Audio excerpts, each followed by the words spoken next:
जय हिंद, जय भारत। स्वागत है आपके अपने YouTube channel Oswal study point पर। दोस्तों, आप सभी को मेरा नमस्कार। आशा करता हूं कि आप सब ठीक होंगे। मेरे प्यारे दोस्तों, आज मैं आधुनिक भारतीय इतिहास का वो सबसे महत्वपूर्ण टॉपिक लेकर आया हूं जिससे प्रत्येक परीक्षा में क्वेश्चन पूछे ही पूछे जाते हैं। चाहे वो कोई भी एग्ज़ाम हो, यूपीएससी हो, यूपीपीएससी, यूके एसएससी या आपका सीजीएल, यूके पीसीएस, कोई भी एग्ज़ाम हो, इसमें से चैप्टर में से जो है क्वेश्चन आते ही आते हैं। और मेरा विश्वास कीजिए दोस्तों, इस वीडियो को बनाने में मेरी बहुत मेहनत लगी है। और इस वीडियो को अगर आप पूरा देखते हैं तो आपको कहीं और पढ़ने की ज़रूरत नहीं है। इसी में से सब कुछ आपको जो है एग्ज़ाम में मिल जाएगा। तो चलिए अपनी इस वीडियो को शुरू करते हैं। इस वीडियो का पहला सवाल है, भारतीय राष्ट्रीय कांग्रेस की स्थापना कब की गई थी? भारतीय राष्ट्रीय कांग्रेस की स्थापना की गई थी 1885 में। ये भी आप याद रखेंगे। इसके बारे में थोड़ा सा जान लेते हैं। भारतीय राष्ट्रीय कांग्रेस की स्थापना 28 दिसंबर 1885 में की गई थी। और कौन सा स्थान था? गोकुलदास तेजपाल संस्कृत कॉलेज। कहाँ था ये? मुंबई में। इससे भी एक क्वेश्चन बनता है कि बताइए गोकुलदास तेजपाल संस्कृत कॉलेज कहाँ है? तो राइट आंसर होगा मुंबई में। संस्थापक कौन थे? A O Hume, Allan Octavian Hume, Scotland के रहने वाले थे। दादा भाई नौरोजी ने इनका नामकरण भारतीय राष्ट्रीय कांग्रेस किया। पहले इसका नाम क्या था? भारतीय राष्ट्रीय संघ था इसका नाम। ये भी आप याद रखेंगे। क्वेश्चन में कई बार पूछा जाता है कि बताइए कि भारतीय राष्ट्रीय कांग्रेस का पहला नाम क्या था? तो बाद में इसको जो है दादा भाई नौरोजी ने इसका नाम कर दिया है भारतीय राष्ट्रीय कांग्रेस।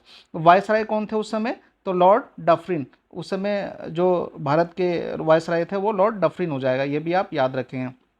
प्रथम अध्यक्ष कौन थे इसके? वोमेश चंद्र बनर्जी। ये भी आप याद रखेंगे। प्रथम मुस्लिम अध्यक्ष थे बदरुद्दीन तैयब जी। कांग्रेस अध्यक्ष प्रथम जॉर्ज यूल। प्रथम महिला अध्यक्ष बनी थी उस समय एनी बेसेंट। प्रथम भारतीय महिला अध्यक्ष कौन थी? सरोजनी नियाडू। ये भी आप नोट करेंगे। आगे चलते हैं। अगला सवाल है, 1905 में बंगाल विभाजन किस वायसराय के शासनकाल में हुआ था? तो राइट आंसर हो जाएगा ए, लॉर्ड कर्जन के शासनकाल में। इसके बारे में थोड़ा सा जान लेते हैं हम। बंगाल विभाजन 1905 में हुआ। जब बंगाल का विभाजन हुआ तो ये दो भागों में बट गया था, एक पश्चिम बंगाल में और दूसरा पूर्वी बंगाल में। पश्चिम बंगाल जो है बिहार और उड़ीसा से मिलकर बना था। राजधानी क्या थी इसकी? कोलकाता। और जनसंख्या कितनी? 5,40,00,000। ये भी आप याद रखेंगे। इसमें जो है 90 लाख मुस्लिम थे। दूसरा था हमारा पूर्वी बंगाल, जिसमें असम भी था, जिसकी राजधानी क्या थी? ढाका। इसकी जनसंख्या थी 3,10,00,000 और मात्र 1,20,00,000 हिंदू थे इसमें। ये भी आप नोट करेंगे। कई बार पूछ लिया जाता है कि पूर्वी हिंदू और पूर्वी बंगाल में और पश्चिम बंगाल में कितनी कितनी जो है जनसंख्या थी। इस पर भी आधारित क्वेश्चन आ जाते हैं। इसलिए मैं आपको जो है पूरा फैक्ट बताते चलूँगा। थोड़ा सा और देख लेते हैं। बंगाल विभाजन 1905 में हुआ था। इसका जो उद्देश्य था हिंदू और मुस्लिम की एकता को तोड़ना था। उस समय वायसराय कौन थे? लॉर्ड कर्जन थे। लागू कब हुआ था ये? 16 अक्टूबर 1905 को। 16 अक्टूबर 1905 को बंगाल विभाजन लागू होते ही संपूर्ण देश में रोष एवं विरोध की लहर फैल गई थी। 16 अक्टूबर 1905 को इसको क्या है? शोक दिवस के रूप में मनाया जाता है। तो कई बार क्वेश्चन में यह भी पूछ लिया जाता है कि बताइए बंगाल विभाजन किस रूप में मनाया जाता है? तो शोक दिवस के रूप में मनाया जाता है। या इसका ये कह लें कि शोक दिवस को किस रूप में मनाते हैं? तो बंगाल विभाजन को शोक दिवस के रूप में मनाते हैं। रविंद्रनाथ टैगोर के आह्वान पर 16 अक्टूबर 1905 को रक्षाबंधन दिवस के रूप में मनाया गया। बंगाल विभाजन के अवसर पर ही रविंद्रनाथ टैगोर ने प्रसिद्ध गीत आमार सोनार बांग्ला लिखा था। यह गीत बांग्लादेश का राष्ट्रगान है। ये भी आप नोट करेंगे। आगे चलते हैं। अगला सवाल है, बंगाल विभाजन के पश्चात कौन सा आंदोलन शुरू हुआ था? तो राइट आंसर हो जाएगा स्वदेशी आंदोलन। इसके बारे में जान लेते हैं हम। आगे चलते हैं। अगला सवाल है, स्वदेशी आंदोलन का प्रभाव किस क्षेत्र में सर्वाधिक हुआ था? तो राइट आंसर हो जाएगा बंगाल में। अगला सवाल है, स्वदेशी आंदोलन का प्रभाव किस क्षेत्र में सर्वाधिक पड़ा? तो दो क्वेश्चन जो है दोबारा रिपीट हो गया, तो आंसर हमारा वही रहेगा, बंगाल में। अगला सवाल है मुस्लिम लीग की स्थापना कब हुई थी? तो राइट आंसर हो जाएगा डी 1906 में। 1906 में मुस्लिम लीग की स्थापना की गई थी। अगला सवाल है वर्ष 1906 में मुस्लिम लीग की स्थापना कहाँ हुई थी? तो राइट आंसर हो जाएगा आपका बी ढाका में। ढाका में मुस्लिम लीग की स्थापना हुई थी 1906 में। इसके बारे में थोड़ा सा हम जान लेते हैं। मुस्लिम लीग 1906 में हुई थी। बंगाल विभाजन की घोषणा के पश्चात मुसलमानों का एक शिष्टमंडल जिसमें 36 लोग शामिल थे, आगा खां के नेतृत्व में 1 अक्टूबर 1906 को शिमला में वायसराय लॉर्ड मिंटो से मिला था। इस शिष्टमंडल ने केंद्रीय, प्रांतीय व स्थानीय निकायों में मुसलमानों के लिए पृथक निर्वाचन मंडल की मांग की थी। मुस्लिम लीग की स्थापना 30 दिसंबर 1906 को आगा खां और कहाँ ढाका के नवाब सलीमुल्लाह और नवाब मोहसिन उल मुल्क के नेतृत्व में की गई थी। मोहम्मद अली जिन्ना मुस्लिम लीग में 1913 में शामिल हुए थे। ये भी आप नोट करेंगे। अगला सवाल है कांग्रेस का विभाजन कब और किसके अधिवेशन में हुआ था? तो राइट आंसर हो जाएगा सूरत अधिवेशन 1907 में। इसके बारे में हम जान लेते हैं। कांग्रेस का विभाजन 1907 में हुआ था। कांग्रेस का विभाजन सूरत अधिवेशन 1907 में अधिवेशन की अध्यक्षता की थी रास बिहारी घोष ने। इस कांग्रेस का विभाजन जो है वो 2 दलों में टूटा था। एक आपका था नरम दल और दूसरा था गरम दल। नरम दल में जो उदारवादी नरमपंथी नेता थे दादा भाई नौरोजी, फिरोज शाह मेहता, बदरुद्दीन तैयब और गोपाल कृष्ण गोखले। गरम दल के नेता जो थे बांग्लादेश बाल गंगाधर तिलक, लाला लाजपत राय और आपका एक हो जाएगा विपिन चंद्र पाल और दूसरा है आपका अरविंद घोष। यानी कि गरम दल के जो नेता थे वो 4 लोग थे, बाल गंगाधर तिलक, लाला लाजपत राय, विपिन चंद्र पाल, अरविंद घोष।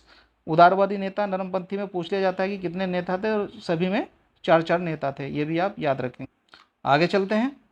अगला सवाल है खुदीराम बोस और प्रफुल्ल चाकी ने किस ब्रिटिश जज पर बम मारा था? तो राइट आंसर हो जाएगा सी किंग्सफोर्ड पर बम फेंका गया था। इसके बारे में थोड़ा सा हम जान लेते हैं। शहीद खुदीराम बोस भारत में ब्रिटिश शासन का विरोध करने वाले सबसे युवा क्रांतिकारी स्वतंत्रता सेनानी थे। इनका जन्म 3 दिसंबर 1889 को पश्चिम बंगाल के मिदनापुर जिले में हुआ था। 30 अप्रैल 1908 को खुदीराम बोस और प्रफुल्ल चाकी ने बिहार के मुजफ्फर जिले के न्यायाधीश DH किंग्सफोर्ड पर बम फेंका था, लेकिन किंग्सफोर्ड बच गया था। प्रफुल्ल चाकी ने आत्महत्या कर ली थी और खुदीराम बोस को मुजफ्फरपुर जेल भेजा गया, जिसे मुजफ्फरपुर षड्यंत्र के रूप में जाना जाता है। 11 अगस्त 1908 को 16 साल की आयु में उन्हें फांसी पर लटका दिया गया था। खुदीराम बोस सबसे कम उम्र में फांसी पाने वाले एक क्रांतिकारी बने। कई बार पूछ लिया जाता है कि बताइए सबसे कम उम्र के क्रांतिकारी कौन थे? तो 18 साल की आयु में इन्हें जो है फांसी पे लटका दिया गया था। ये थे। आगे चलते हैं। अगला सवाल है बंगाल का विभाजन किस वर्ष रद्द किया गया था? तो राइट आंसर हो जाएगा बी 1911 में। अगला सवाल है किस वायसराय के शासनकाल में बंगाल विभाजन रद्द हुआ था? तो राइट आंसर हो जाएगा बी लॉर्ड हॉर्डिंग के शासन काल में। आगे चलते हैं। बंगाल विभाजन के बारे में हम थोड़ा सा जान लेते हैं। बंगाल विभाजन तत्कालीन वायसराय लॉर्ड कर्जन ने 16 अक्टूबर 1905 को बंगाल विभाजन लागू किया था। राजनीतिक विरोध के कारण लॉर्ड हॉर्डिंग के शासनकाल में 12 दिसंबर 1911 को बंगाल का पुनः एकीकरण कर दिया गया था। आगे चलते हैं। अगला सवाल है महात्मा गांधी साउथ अफ्रीका से वापस भारत कब आए थे? तो राइट आंसर हो जाएगा सी 1915 में। अगला सवाल है दक्षिण अफ्रीका से लौटने के बाद गांधी जी का भारत में पहला सफल सत्याग्रह कौन सा था? तो सही जवाब हो जाएगा आपका सी चंपारण सत्याग्रह। चंपारण सत्याग्रह। आगे चलते हैं। चंपारण सत्याग्रह की बात करें तो हम महात्मा गांधी दक्षिण अफ्रीका से 9 जनवरी 1915 को लौटकर भारत आए, इसलिए हर साल 9 जनवरी को प्रवासी भारतीय दिवस के रूप में से मनाया जाता है। महात्मा गांधी द्वारा चंपारण सत्याग्रह 19 अप्रैल 1917 में शुरू किया गया था। इस सत्याग्रह का उद्देश्य नील की खेती करने वाले किसानों को न्याय दिलाना था। ये भी आप याद रखेंगे। आगे चलते हैं। अगला सवाल है, गांधी जी ने किस आंदोलन में सबसे पहले भूख हड़ताल को एक हथियार की तरह प्रयोग किया था? तो राइट आंसर हो जाएगा बी, अहमदाबाद मिल मजदूर आंदोलन को भूख हड़ताल के रूप में, एक हथियार के रूप में प्रयोग किया था। आगे चलते हैं। अगला सवाल है, भारत में होम रूल आंदोलन किसके द्वारा शुरू किया? तो राइट आंसर हो जाएगा बी, बाल गंगाधर तिलक और एनी बेसेंट के द्वारा होम रूल आंदोलन प्रारंभ किया गया था। इसके बारे में हम थोड़ा सा जान लेते हैं कि होम रूल लीग आंदोलन क्या है। होम रूल आंदोलन प्रथम विश्व युद्ध के समय प्रथम भारतीय प्रतिक्रिया थी जो आयरलैंड के होम रूल लीग से प्रेरित थी। इस आंदोलन का उद्देश्य राजनीतिक शिक्षा और सार्वजनिक बैठकों आदि के माध्यम से स्वशासन प्राप्त करना था। होम रूल लीग की शुरुआत 1916 में बाल गंगाधर तिलक और एनी बेसेंट के द्वारा की गई। बेलगांव, पुणे में होम रूल लीग बाल गंगाधर तिलक द्वारा प्रारंभ किया गया था। मद्रास से किसके द्वारा किया गया था? एनी बेसेंट के द्वारा। आगे चलते हैं। अगला सवाल है, भारत में होम रूल लीग की अवधारणा किस देश से ली गई है? तो राइट आंसर हो जाएगा आयरलैंड के देश से ली गई है। अगला सवाल है, भारतीय राष्ट्रीय कांग्रेस की पहली महिला अध्यक्ष कौन थी? तो सही जवाब हो जाएगा ए, एनी बेसेंट। अगला सवाल है, कांग्रेस की पहली भारतीय महिला अध्यक्ष कौन थी? तो सही जवाब हो जाएगा ए, सरोजनी नायडू। अगला सवाल है, निम्नलिखित में से किसे महात्मा गांधी द्वारा भारत कोकिला उपनाम दिया गया था? तो राइट आंसर हो जाएगा ए, सरोजनी नायडू को भारत कोकिला के उपनाम से जाना जाता है। थोड़ा सा जान लेते हैं। सरोजनी नायडू कांग्रेस की प्रथम भारतीय महिला अध्यक्ष थी। ये कांग्रेस के कानपुर अधिवेशन 1925 की अध्यक्ष बनी थी। स्वतंत्र भारत की पहली महिला राज्यपाल यानी कि उत्तर प्रदेश की पहली महिला राज्यपाल बनी थी। 13 फरवरी को इनके जन्म के उपलक्ष्य में राष्ट्रीय महिला दिवस के रूप में इनके जन्मदिन को मनाया जाता है। कविता के लेखन के क्षेत्र में इनके द्वारा योगदान देने के लिए महात्मा गांधी ने इन्हें भारत की कोकिला द नाइटिंगेल ऑफ इंडिया नाम दिया गया था। तो कई बार क्वेश्चन में ये भी पूछ लिया जाता है कि बताइए द नाइटिंगेल ऑफ इंडिया नाम किसके द्वारा दिया गया? तो सही आंसर होगा महात्मा गांधी के द्वारा ये नाम दिया गया था। आगे चलते हैं। अगला सवाल है, निम्नलिखित में से कौन सी पुस्तक सरोजनी नायडू द्वारा नहीं लिखी गई? इसमें पूछा है कि नहीं लिखी गई है, तो राइट आंसर हो जाएगा ए, द ब्रोकन विंग, इनके द्वारा नहीं लिखी गई है। आगे चलते हैं। किस महिला ने भारतीय तिरंगा सबसे पहले फहराया था? तो राइट आंसर हो जाएगा डी, मैडम भीकाजी रुस्तम कामा के द्वारा सबसे पहले भारतीय तिरंगा फहराया गया था। अगला सवाल है, भारतीय क्रांति की माता किसे कहा जाता है? तो राइट आंसर हो जाएगा मैडम भीकाजी कामा को भारतीय क्रांति की माता कहा जाता है। आगे चलते हैं। अगला सवाल है, पेरिस इंडियन सोसाइटी की स्थापना किसने की थी? तो राइट आंसर हो जाएगा बी, मैडम भीकाजी कामा के द्वारा पेरिस इंडियन सोसाइटी की स्थापना की गई थी। अगला सवाल है, भारतीय उपद्रव का पिता किसे कहा जाता है? तो राइट आंसर हो जाएगा सी, बाल गंगाधर तिलक को भारतीय उपद्रव का पिता कहा जाता है। अगला सवाल है, गीता रहस्य नामक पुस्तक किस स्वतंत्रता सेनानी ने लिखी थी? तो राइट आंसर हो जाएगा बी, बाल गंगाधर तिलक द्वारा गीता रहस्य नामक पुस्तक को लिखा गया था। अगला सवाल है, बाल गंगाधर तिलक ने निम्न में से कौन सी किताब जेल में लिखी थी? तो राइट आंसर हो जाएगा सी, गीता रहस्य को जेल में रहकर बाल गंगाधर तिलक द्वारा यह पुस्तक लिखी गई थी। आगे चलते हैं। अगला सवाल है, बाल गंगाधर तिलक ने स्वराज मेरा जन्मसिद्ध अधिकार है का नारा कब दिया था? तो राइट आंसर हो जाएगा सी, 1916 में यह नारा बाल गंगाधर तिलक द्वारा दिया गया था। आगे चलते हैं। गणपति उत्सव की शुरुआत 1894 में किसके द्वारा की गई थी? तो राइट आंसर हो जाएगा ए, बाल गंगाधर तिलक के द्वारा। आगे चलते हैं। अगला सवाल है, आम लोगों में राष्ट्रवादी की भावना जगाने के लिए शिवाजी महोत्सव की शुरुआत की गई थी। तो किसके द्वारा की गई थी? बाल गंगाधर तिलक के द्वारा यह शिवाजी महोत्सव के रूप में भावना जगाने के लिए लोगों में ये इसकी शुरुआत की गई थी। आगे चलते हैं, थोड़ा सा जान लेते हैं शिवाजी महोत्सव के बारे में। यह उत्सव महान मराठा योद्धा राजा शिवाजी के सम्मान में महाराष्ट्र में मनाया जाने वाला एक सांस्कृतिक त्यौहार है। बाल गंगाधर तिलक ने महाराष्ट्र के लोगों में गर्व और देशभक्ति की भावना पैदा करने के लिए, उन्हें अंग्रेजों के खिलाफ लड़ने के लिए प्रेरित करने के लिए 1895 में इस उत्सव की शुरुआत की थी। आगे चलते हैं। अगला सवाल है, स्वतंत्रता आंदोलन के दौरान केसरी नामक समाचार पत्र किसने शुरू किया था? तो राइट आंसर हो जाएगा बी, बाल गंगाधर तिलक द्वारा स्वतंत्रता आंदोलन के दौरान केसरी नामक समाचार पत्र शुरू किया गया था। आगे चलते हैं, थोड़ा सा जान लेते हैं। बाल गंगाधर तिलक दो प्रमुख समाचार पत्रों के संपादक थे। कौन से? केसरी और मराठा। केसरी समाचार पत्र 1881 में मराठी भाषा में प्रकाशित किया गया था, जबकि मराठा अंग्रेजी भाषा में प्रकाशित हुआ था। ये भी आप याद रखेंगे, कई बार इन चीज़ों को भी पूछ लिया जाता है परीक्षा में। दोस्तों, यदि आप मेरी इस वीडियो पर नए हैं तो प्लीज़ मेरे चैनल को लाइक और सब्सक्राइब करें, ताकि मुझे नई नई वीडियो बनाने की पॉजिटिव एनर्जी आप लोगों से मिलती रहे। आगे चलते हैं।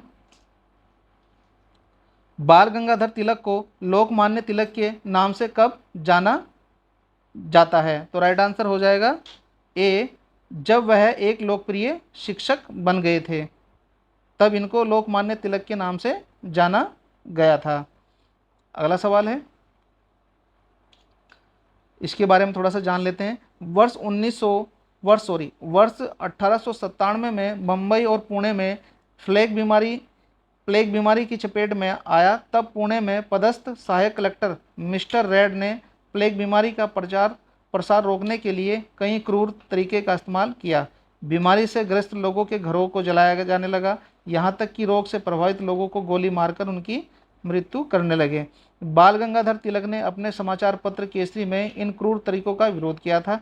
केसरी समाचार पत्र के प्रकाशन के बाद लोगों ने मिस्टर रेड और उनके सहायक की हत्या कर दी। बाल गंगाधर तिलक पर हत्या के लिए उकसाने का आरोप लगाया गया और 28 महीने की कैद की सजा इनको सुनाई गई। जब वह जेल से निकले तो उनको लोकमान्य की उपाधि दी गई थी, जिसका अर्थ होता है लोगों का प्रिय नेता। आगे चलते हैं। रॉयलेट एक्ट कब पारित किया गया था? तो राइट आंसर हो जाएगा 21 मार्च 1919 को रॉयलेट एक्ट को पारित किया गया था। अगला सवाल है, रॉयलेट एक्ट को कब पारित किया गया था? तो ये हो जाएगा 21 मार्च 1919 को। दोबारा क्वेश्चन जो है रिपीट हो गया है, कोई बात नहीं, हम आगे चलते हैं। अगला सवाल है, काला कानून के नाम से प्रसिद्ध एक्ट कौन सा था? तो राइट आंसर हो जाएगा डी, रॉयलेट एक्ट को काला कानून के नाम से जाना जाता है। अगला सवाल है, नो अपील नो दलील का कानून किसे कहा जाता है? तो राइट आंसर हो जाएगा बी, रॉयलेट एक्ट को नो अपील नो दलील के नाम से जाना जाता है। थोड़ा सा जान लेते हैं कि रॉयलेट एक्ट होता क्या है। मार्च 1919 में अंग्रेजों ने भारत में उभर रहे राष्ट्रीय आंदोलन को कुचलने के लिए यह कानून बनाया। इस कानून के तहत किसी भी व्यक्ति को संदेह के आधार पर गिरफ्तार किया जा सकता था। रॉयलेट एक्ट 21 मार्च 1919 को लागू हुआ था। रॉयलेट एक्ट का आधिकारिक नाम अराजक और क्रांतिकारी अपराध अधिनियम 1919 था। इस एक्ट को बिना अपील, बिना वकील और बिना दलील का कानून कहा गया। इस कानून के तहत 10 अप्रैल 1919 को पंजाब के दो लोकप्रिय नेताओं डॉक्टर सत्यपाल और सैफुद्दीन किचलू को पुलिस ने गिरफ्तार कर लिया था। आगे चलते हैं। जलियांवाला बाग हत्याकांड किस दिन घटित हुआ था? तो सही जवाब हो जाएगा ए, 13 अप्रैल 1919 को अमृतसर में यह जलियांवाला बाग हत्याकांड हुआ था। उस समय जो है जनरल कौन थे? General Dyer. ये भी आप याद रखेंगे। थोड़ा सा हम जान लेते हैं इसके बारे में। जलियांवाला बाग हत्याकांड 13 अप्रैल 1919 को बैसाखी के दिन हुआ था। रोलेट एक्ट के तहत पंजाब के दो लोकप्रिय नेताओं डॉक्टर सत्यपाल और सैफुद्दीन किचलू को पुलिस ने गिरफ्तार कर लिया था। इन नेताओं की गिरफ्तारी के बाद जनता में आक्रोश बढ़ गया। रोलेट एक्ट के विरोध में पंजाब के अमृतसर के जलियांवाला बाग में एक सभा बुलाई गई, जहां पर शांतिपूर्ण विरोध कर रहे लोगों पर जनरल डायर ने अंधाधुंध गोलियां चलवाने का आदेश दे दिया। परिणाम स्वरूप 1500 लोग मारे गए। सरकारी आंकड़ों के अनुसार 379 लोग, कांग्रेस समिति के अनुसार 1000 लोग मारे गए थे। जलियांवाला बाग हत्याकांड के समय भारत का वायसराय लॉर्ड चैम्सफोर्ड था। इस घटना की जांच के लिए हंटर कमीशन को नियुक्त किया गया। इस सभी सभा की मुखबिरी हंसराज नामक भारतीय ने की थी। आगे चलते हैं। 1919 में हंटर कमेटी का गठन क्यों हुआ था? तो सही जवाब हो जाएगा ए, जलियांवाला बाग हत्याकांड की जांच के लिए। आगे चलते हैं। खिलाफत आंदोलन के संस्थापक कौन है? तो सही जवाब हो जाएगा सी, अली बंधु। खिलाफत आंदोलन क्या है, इसके बारे में हम जान लेते हैं। तुर्की के खलीफा के पद के समर्थन में अंग्रेजों के खिलाफ आंदोलन था।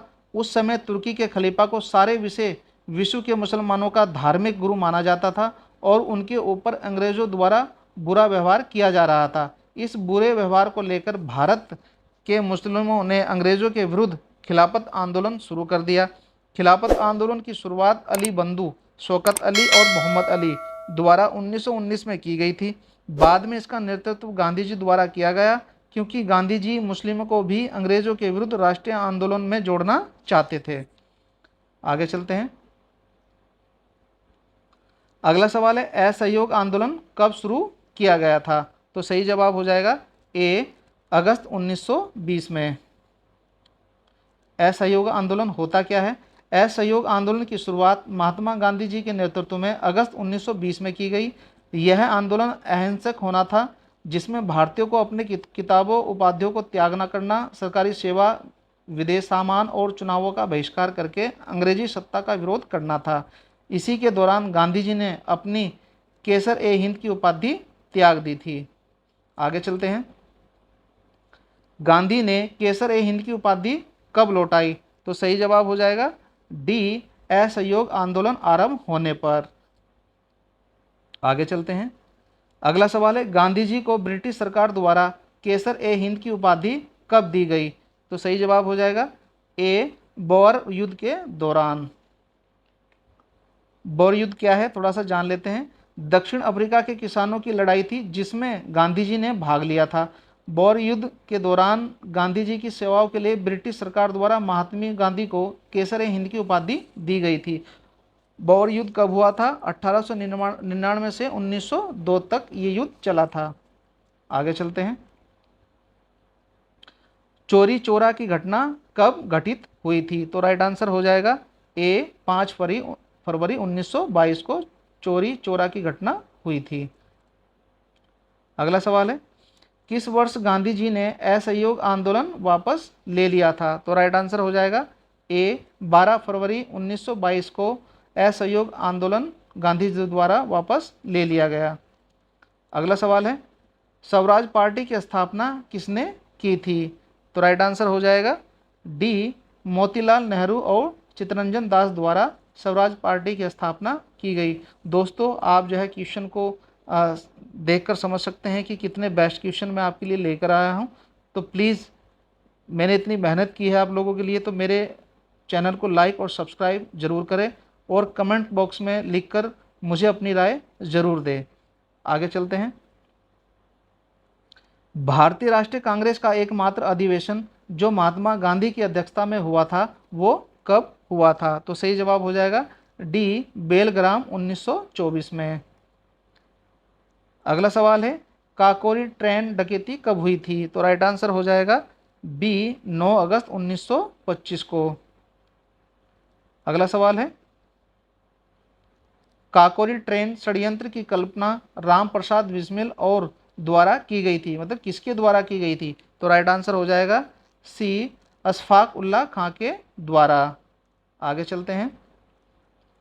काकोरी ट्रेन षड्यंत्र एक ट्रेन डकैती थी। यह डकैती 9 अगस्त 1925 को उत्तर प्रदेश के लखनऊ के पास काकोरी नामक गांव में अंग्रेजी सत्ता के खिलाफ भारतीय क्रांतिकारियों द्वारा की गई थी। काकोरी ट्रेन डकैती में शामिल क्रांतिकारी कौन कौन थे? राम प्रसाद बिस्मिल, अशफाक उल्ला खां, राजेंद्र लाहिरी, केशव चक्रवर्ती, मुकंदी लाल, बनवारी लाल। राम प्रसाद बिस्मिल, अशफाक उल्ला खां और रोशन सिंह काकोरी के षड्यंत्र के आरोप में इनको 19 दिसंबर 1927 को फांसी दे दी गई थी ब्रिटिश सरकार के द्वारा। आगे चलते हैं। अगला सवाल है, वर्ष 1928 में भारत में आए उस कमीशन का नाम बताइए जिसका उद्देश्य भारत की संवैधानिक व्यवस्था में सुधार करना था। तो सही जवाब हो जाएगा ए, हंटर कमीशन के द्वारा। अगला सवाल है, ये साइमन कमीशन होता क्या है? इस कमीशन की नियुक्ति ब्रिटिश प्रधानमंत्री द्वारा 1927 में सर साइमन के नेतृत्व में की गई। इस कमीशन में 7 सदस्य थे और यह वर्ष 1928 में भारत आया। मुख्य कार्य क्या था इसका? भारत की संवैधानिक सत्ता में सुधार करना था। साइमन कमीशन में कोई भी भारतीय सदस्य नहीं रखा गया था, इसलिए भारतीयों ने इसका साइमन कमीशन वापस जाओ का नारे के साथ विरोध किया गया और इस कमीशन को व्हाइट कमीशन भी कहा गया। इस कमीशन के खिलाफ प्रदर्शन में लाला लाजपत राय पर पुलिस ने लाठीचार्ज किया और कुछ दिन बाद पुलिस के लाठीचार्ज की गंभीर चोटों से उनकी मृत्यु हो गई। आगे चलते हैं। बारडोली सत्याग्रह का नेतृत्व किसके द्वारा किया गया था? तो राइट आंसर हो जाएगा ए, सरदार वल्लभ भाई पटेल के द्वारा। थोड़ा सा जान लेते हैं इसके बारे में। बारडोली सत्याग्रह 1928 में कहाँ हुआ था? गुजरात में हुआ था। यह एक किसान आंदोलन था, ये भी आप याद रखें। कई बार पूछ लिया जाता है कि बताइए किसान आंदोलन किसे कहा जाता है, तो बारडोली सत्याग्रह को किसान आंदोलन कहा जाता है जो 1928 में हुआ था। इसका नेतृत्व वल्लभ भाई पटेल द्वारा किया गया। उस समय प्रांतीय सरकार ने लगान में 30% की वृद्धि कर दी थी। इसी के विरोध में यह सत्याग्रह प्रारंभ हुआ था। आगे चलते हैं। वल्लभ भाई पटेल को सरदार की उपाधि किसने दी थी? तो राइट आंसर हो जाएगा बी, महात्मा गांधी के द्वारा। अगला सवाल है, वल्लभ भाई पटेल को सरदार की उपाधि किसने दी थी? तो राइट आंसर हो जाएगा बी, महात्मा गांधी के द्वारा। अगला सवाल है, किस कांग्रेस अधिवेशन में 31 दिसंबर 1929 को पूर्ण स्वराज की घोषणा की गई? तो राइट आंसर हो जाएगा सी, लाहौर में।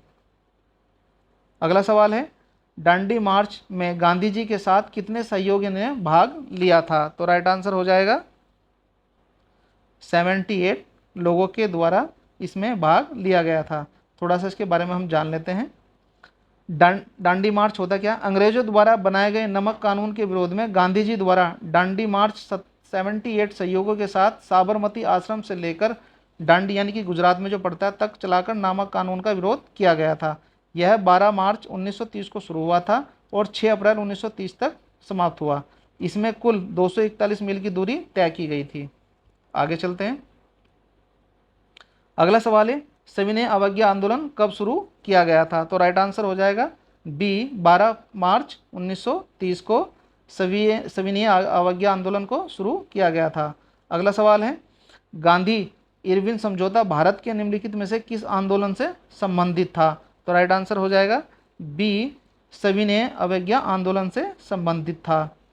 अगला सवाल है, गांधी इरविन समझौता भारत के निम्नलिखित में से किस आंदोलन से संबंधित था? तो दोबारा फिर रिपीट हो रहे हैं क्वेश्चन, तो राइट आंसर हमारा वही रहेगा बी। आगे चलते हैं। इरविन समझौता क्या है, थोड़ा सा इसके बारे में जान लेते हैं। गांधी इरविन समझौता भारत के सविनय अवज्ञा आंदोलन से संबंधित था। यह समझौता दूसरे गोलमेज सम्मेलन से पहले 5 मार्च 1931 को महात्मा गांधी और लॉर्ड इरविन के बीच हुआ था। गांधी इरविन समझौते के अनुसार गांधी जी ने सविनय अवज्ञा आंदोलन स्थगित कर दिया और दूसरे गोलमेज सम्मेलन में भाग लेने के लिए सहमति बनाई। आगे चलते हैं, थोड़ा सा देख लेते हैं क्या है। गांधी जी द्वारा जो है 11 सूत्रीय की मांग जो रखी गई थी, आप देखा इसमें जो लिखा हुआ है 11 मांग जो है गांधी जी द्वारा रखी गई थी। तो ब्रिटिश सरकार ने कहा कि ठीक, अगर हम आपकी 11 शर्तें मानते हैं तो लॉर्ड इरविन की शर्तें भी, यानी कि इनके द्वारा भी अपनी कुछ शर्तें रखी गई। तो इनका जो शर्तें थी वो 3 शर्तें थी। कौन सी थी? सविनय अवज्ञा आंदोलन समाप्त किया जाए, कांग्रेस गोलमेज सम्मेलन में भाग लेने वाले लंदन आए और ब्रिटिश सामान का बहिष्कार ना किया जाए। तो इस सहमति पर जो है गांधी जी द्वारा जो है अपनी सविनय आंदोलन को समाप्त कर दिया गया था। आगे चलते हैं। गांधी इरविन समझौते को और किस नाम से जाना जाता है? तो राइट आंसर हो जाएगा ए, दिल्ली समझौता के नाम। आगे चलते हैं। अगला सवाल है, क्रांतिकारी भगत सिंह, सुखदेव और राजगुरु को फांसी की सजा कब दी गई थी? तो राइट आंसर हो जाएगा हमारा ए, 23 मार्च 1931 को। अगला सवाल है, भगत सिंह को फांसी सुनाने वाले न्यायाधीश का नाम क्या था? तो राइट आंसर हो जाएगा ए, जी.सी. हिल्टन। अगला सवाल है, मैं नास्तिक क्यों हूँ कि स्वतंत्रता सेनानी की आत्मकथा है, मतलब किसकी आत्मकथा है ये? तो राइट आंसर हो जाएगा बी, भगत सिंह की। अगला सवाल है, प्रथम गोलमेज सम्मेलन किस स्थान पर आयोजित किया गया था? तो राइट आंसर हो जाएगा बी, लंदन में। आगे चलते हैं, थोड़ा सा हम जान लेते हैं गोलमेज सम्मेलन क्या है। अंग्रेज सरकार द्वारा भारत में संवैधानिक सुधारों पर चर्चा के लिए 3 गोलमेज सम्मेलन हुए थे। प्रथम गोलमेज सम्मेलन हुआ था 12 नवंबर 1930 को और दूसरा हुआ था 7 सितंबर 1931 को। तीसरा हुआ था 17 नवंबर 1932 को। भीमराव अंबेडकर जी ने तीनों गोलमेज सम्मेलन में भाग लिया था। दूसरे गोलमेज सम्मेलन में भारत की ओर से महिला प्रतिनिधि के रूप में सरोजनी नायडू भी शामिल हुई थी। महात्मा गांधी ने केवल इसी दूसरे गोलमेज सम्मेलन में भाग लिया था। तीनों गोलमेज सम्मेलन के समय इंग्लैंड के प्रधानमंत्री कौन थे? रैमजे मैकडोनाल्ड थे। ये भी आप याद रखेंगे। अगला सवाल है, पूना पैक्ट किसके बीच हुआ था? तो राइट आंसर हो जाएगा सी, डॉक्टर अंबेडकर और महात्मा गांधी के बीच में। पूना एक्ट क्या है, इसके बारे में हम थोड़ा जान लेते हैं। यह समझौता पुणे की यरवदा सेंट्रल जेल में 24 सितंबर 1932 को हुआ था। समझौते का परिणाम क्या था, ये देख लेते हैं। केंद्रीय विधानमंडल में दलित वर्ग के लिए सुरक्षित सीटों को 18% बढ़ा दिया जाए। प्रांतीय विधानमंडलों में दलित वर्ग के लिए आरक्षित सीटों की संख्या 71 से बढ़ाकर 147 कर दी जाए। तो इस समझौते पर पूना एक्ट समझौता हुआ था। आगे चलते हैं। मोहम्मद अली जिन्ना ने पाकिस्तान की मांग किस वर्ष की गई थी? तो राइट आंसर हो जाएगा बी, 1940 में। आगे चलते हैं। अगला सवाल है, भूदान आंदोलन किसके द्वारा शुरू किया गया था? तो राइट आंसर हो जाएगा ए, विनोबा भावे के द्वारा। दोस्तों, उम्मीद करता हूं कि आपको ये वीडियो बहुत अच्छी लगी होगी और परीक्षा से पहले इस वीडियो को देखकर जरूर जाएं और कमेंट बॉक्स में ये भी ज़रूर लिखें कि ये वीडियो आपको कैसी लगी। तो चलिए मिलते हैं नेक्स्ट वीडियो में, तब तक के लिए धन्यवाद।